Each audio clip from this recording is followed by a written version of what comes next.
ಸುಂದರಿಯ ಸೋಮಲೆಯರು ಶ್ರೀಶೈಲ ಯಾತ್ರೆ ಮುಗಿಸಿಕೊಂಡು ಬಂದರು. ನೇಮದ ಹಾಲನ್ನು ಚೆನ್ನೆಲೆ ಶಿವನಿಗೆ ಕುಡಿಸಿದಳೆಂಬುದರ ಬಗೆಗೆ ಅವರಿಗೆ ನಂಬಿಕೆಯೇ ಬರಲಿಲ್ಲ. ಮಗಳು ಸುಳ್ಳು ಹೇಳುತ್ತಿರುವಳೆಂದು ಸಂದೇಹಿಸಿ ಅವಳು ಸತ್ಯ ನುಡಿಯುವಂತೆ ಒತ್ತಾಯಿಸಿದರು. ಚೆನ್ನೆಲೆ ಸತ್ಯವನ್ನೇ ನುಡಿದಿದ್ದಳು. ಲೋಕದ ಕಣ್ಣಿಗೆ ಅದು ಮಿಥ್ಯವಾಗಿ ಕಂಡಿತು. ಅದರಿಂದಾಗಿ ತಂದೆ ಕುಪಿತನಾದ.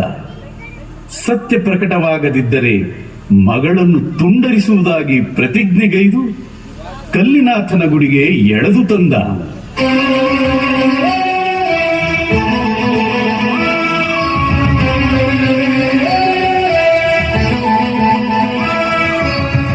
ಚೆನ್ನಿ, ಕಡೆಯದಾಗಿ ಕೇಳುವೆ, ಈಗಲಾದರೂ ಸತ್ಯ ಹೇಳಿಬಿಡು.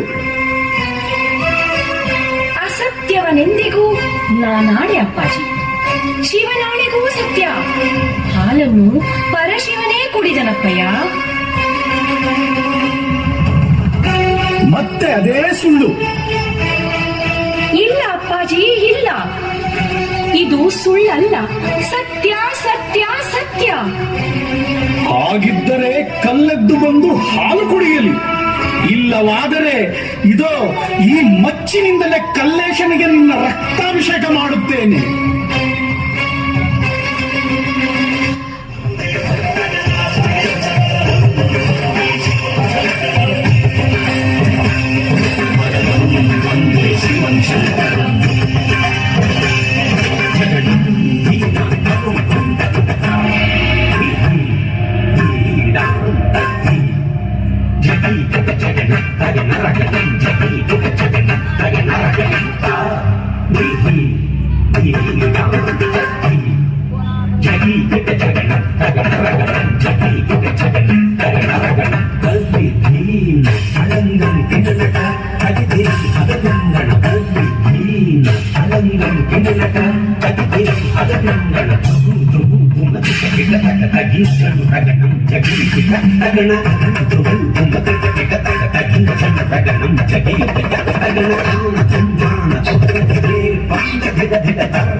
ಸತ್ಯೋಜಾತ ಕಾಮದೇವ ಅತ್ಪುರುಷ ಐಂದ್ರನು ಅಘೋರ ದಿಡ ದಿಡ ಈಶಾನ. ನಮೋ ನಮಃ ಶಿವಾಯ, ನಮೋ ನಮಃ ಶಿವಾಯ, ನಮೋ ನಮಃ ಶಿವಾಯ.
ಜನಕನ ಜನಕನ ಅನುಪಮ ಮಹಿಮೆಯ ಗಾನಾಮೃತ गाथामृता चरितामृता लीलामृता शिवलीलामृता